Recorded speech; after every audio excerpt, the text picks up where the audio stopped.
Peggy 16. Hello, I'm Adam Hitaney. I'm the head of game design at Deck 13 Interactive, and I would like to welcome you to our demo of The Surge. With me today is Sebastian Zoibelt. He'll be doing the driving today. But before we begin, I'd like to give you a quick summary of our game. The Surge is a hardcore action RPG with a focus on tactical melee combat. We're in a dystopian, near-future version of Earth. You can see here from the surroundings, things are a little broken up.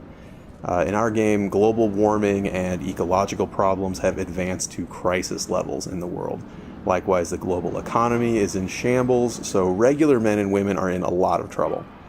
It's really difficult for people to find work, so our hero, Warren, is lucky to have found a job at all, particularly at a company like Creo, which is dedicated to solving the world's ecological problems.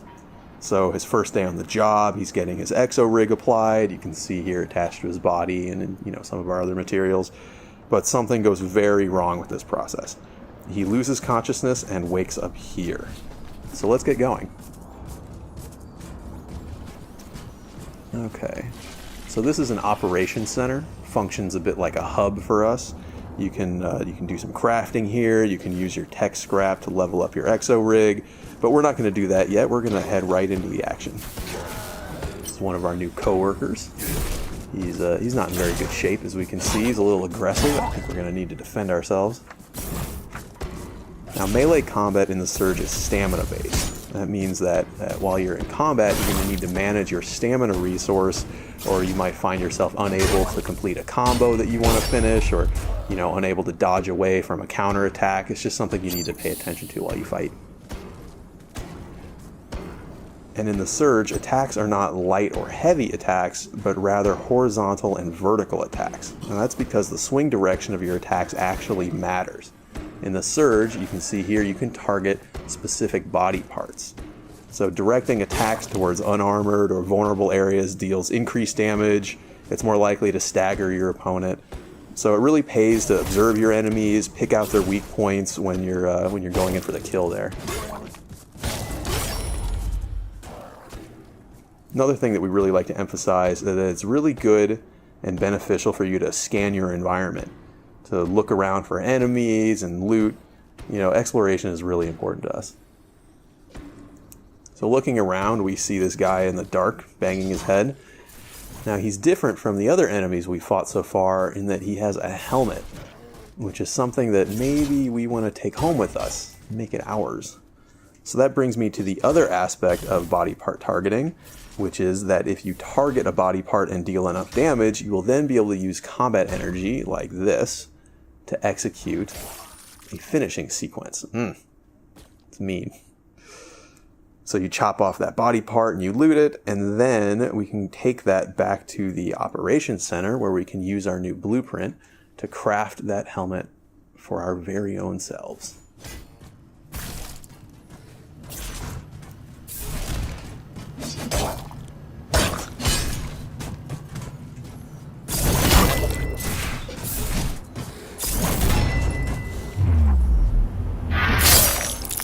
That's not very nice.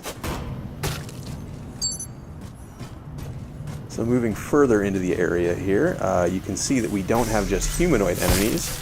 We also have a variety of robotic enemies. Many of these will also have limbs that can be chopped off. This could give you various rewards, new implants, new weapons, things like that. But these disassembly drones are more simple. They don't have different body parts. They're just trying to chop you up. But we're not going to let them do that. Now, what is this? You see something in the rocket shell over here.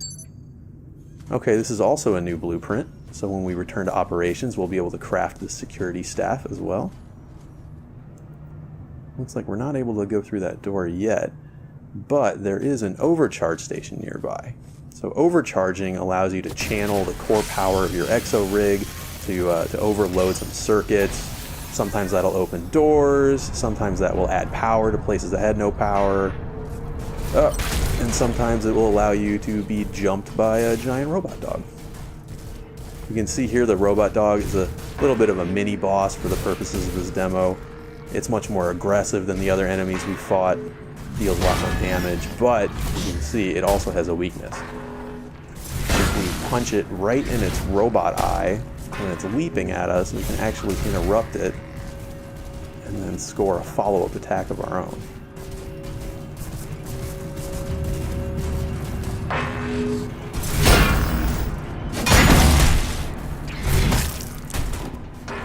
Be careful. Alright. Now that we have him taken care of, we can explore the warehouse a little bit more. Oh, maybe he'll be friends. No, I guess not. I guess he doesn't want to be friends. Something that's really important to us is that all of our enemies have purpose in the world. You can see that these guys, they have a heavier rig, they have these forklift weapons. You know, they really fit in the area that they're found. They're kind of like these mover, loader employees, but the way they yell and attack you shows that there's something still a bit wrong with them. So up here is an exo lift. Why don't we try that out? Or we will not. We will deal with our friend here, and then we will use the exo lift. Our two friends.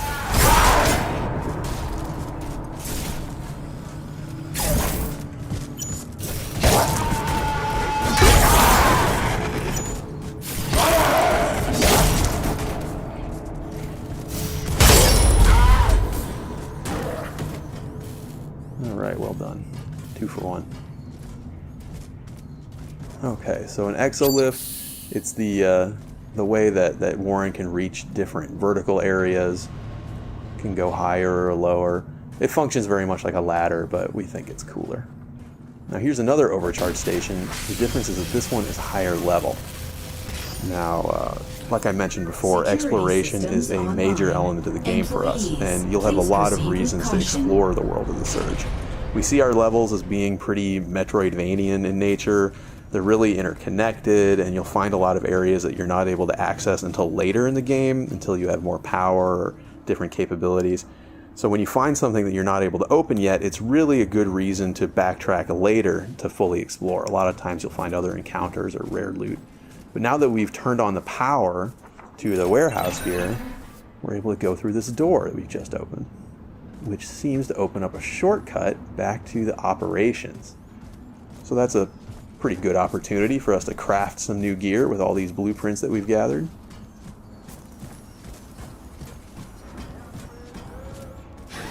This is not a scheduled break time. I think it is a scheduled break time, thank you. So up ahead here is a med bay.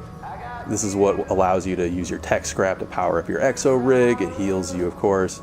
And then here we have a crafting station, so let's use that.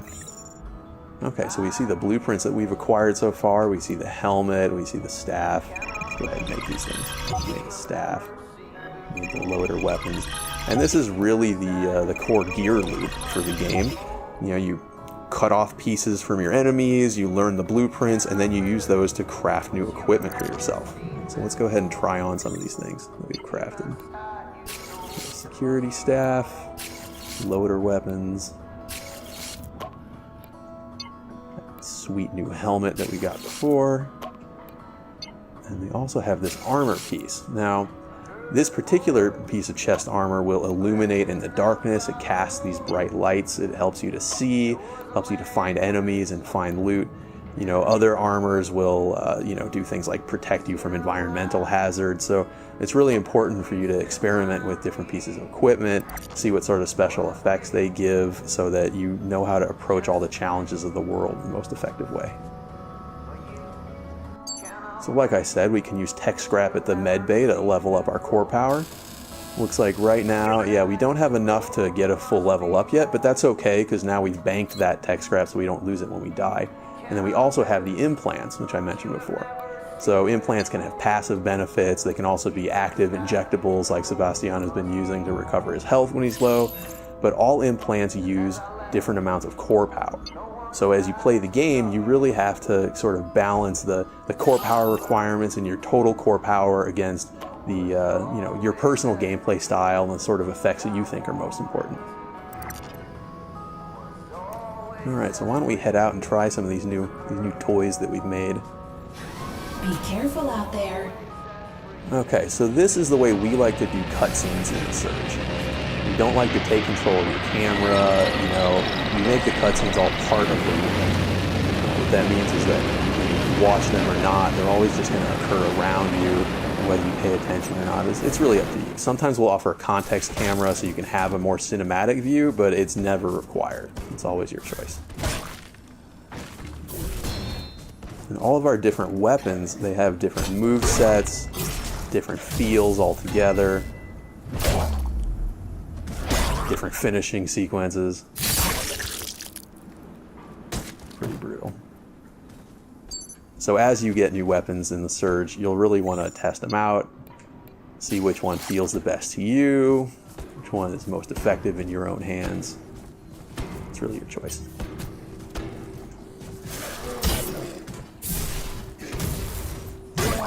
See, the loader weapons are a bit faster, more agile, a little more combo-y, but also pretty brutal. Okay, so now that we're more comfortable with these new weapons, why don't we go back through the shortcut and see what's on the other side of things.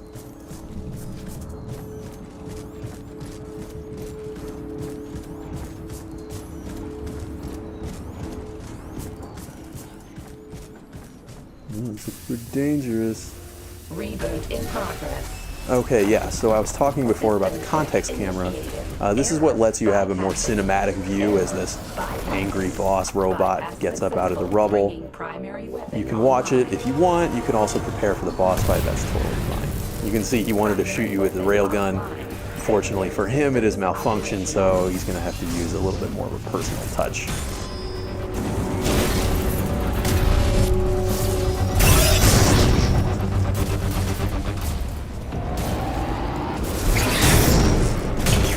Sebastian is assuming that we're not actually dealing damage to the boss's real health, but we are increasing the threat analysis meter, so I guess we should figure out what happens when the threat analysis is full.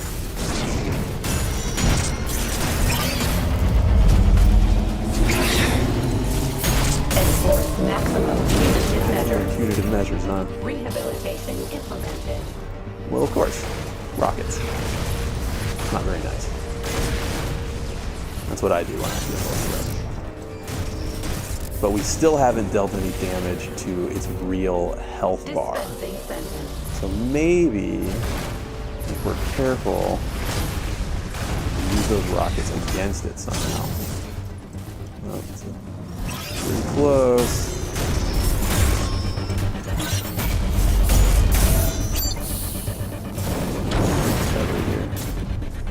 Rehabilitation implemented. Okay, there we go. So now we force it to be hit by its own rockets. We're able to target its armor piece, knock it off, and then give it a good solid punch right in its robot brain, which has dealt some real damage. So let's see if we can repeat this process for victory. Now, one thing to note is that this is one way to defeat the boss, but it's certainly not the only way to defeat the boss. And this easier method does not allow you to receive the most powerful loot. So if you want the best things off the bosses, then you have to fight them fair. Show honor. Not really. It's not really a game about honor. Threat analysis is almost full again. Let's see what happens. Enforce maximum punitive measures. Dispensing sentence. Okay, yeah. Reboot initiated. Down. Let's see if we can get at its other armor piece. Okay. Very nice. Boss defeated. Well done. So that's the Surge. Scheduled for release in 2017 on next-gen consoles and PC. Once again, I'm Adam Hatani for Deck 13 Interactive. Thanks for watching.